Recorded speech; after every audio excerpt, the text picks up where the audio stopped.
Edward Theodore Gein, also known as Ed Gein or the Butcher of Plainfield, was born on August 27, 1906 in La Crosse County, Wisconsin. He was the son of George Philip Gein and Augusta Gein and was the younger brother of Henry George Gein. Ed Gein's father was a grocery shop owner who was an alcoholic and struggled to keep his business afloat, eventually having to sell his business. The family then relocated to a 155-acre farm in Plainfield, Wisconsin, and lived in isolation to the likes of Ed Gein's mother, Augusta. Augusta Gein was Lutheran and very religious and preached to her two sons that all women were scum, promiscuous, and like Eve, were the instruments of the devil. The isolated living situation caused Ed Gein to become a shy and awkward kid as he was not properly socialized. The only time he was allowed to mingle with the rest of the population was when he was attending school, where his classmates and school staff noticed he was awkward and would laugh to himself. Ed and Henry's father died on April 1st, 1940, from complications caused by his alcoholism when Ed Gein was 33 years old. The brothers now had to work odd jobs to help with living expenses.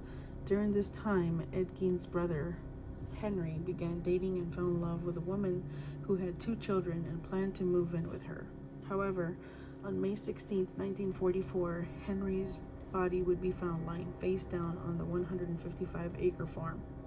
The 2 brothers were said to be conducting a controlled vegetation fire that got out of hand and had to be extinguished by the local fire department.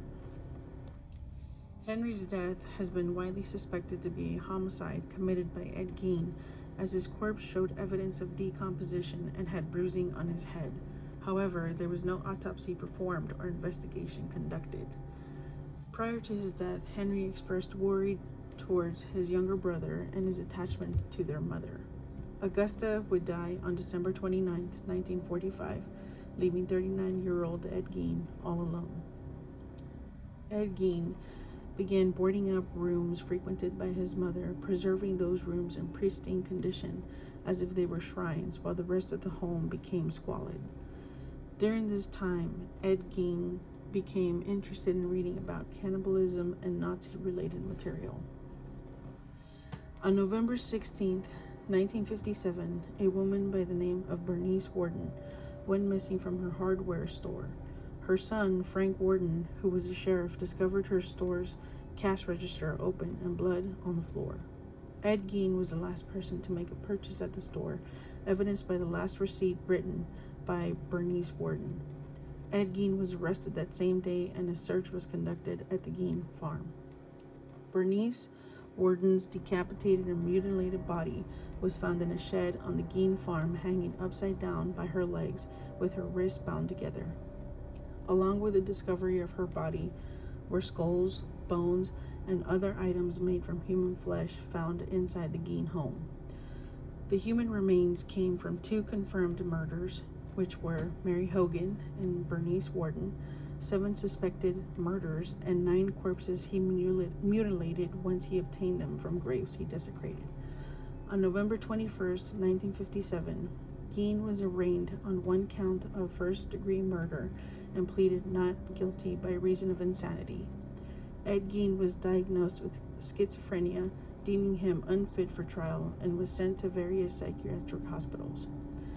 In 1968, it was determined by doctors that Ed Gein was mentally fit for trial and could participate in his defense.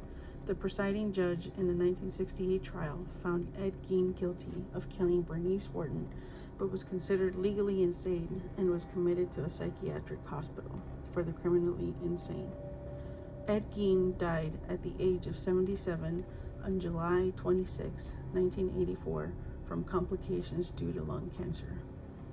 Now, if you're an absolute sicko like me and are fascinated by the minds of serial killers and the mentally unfit, follow my channel.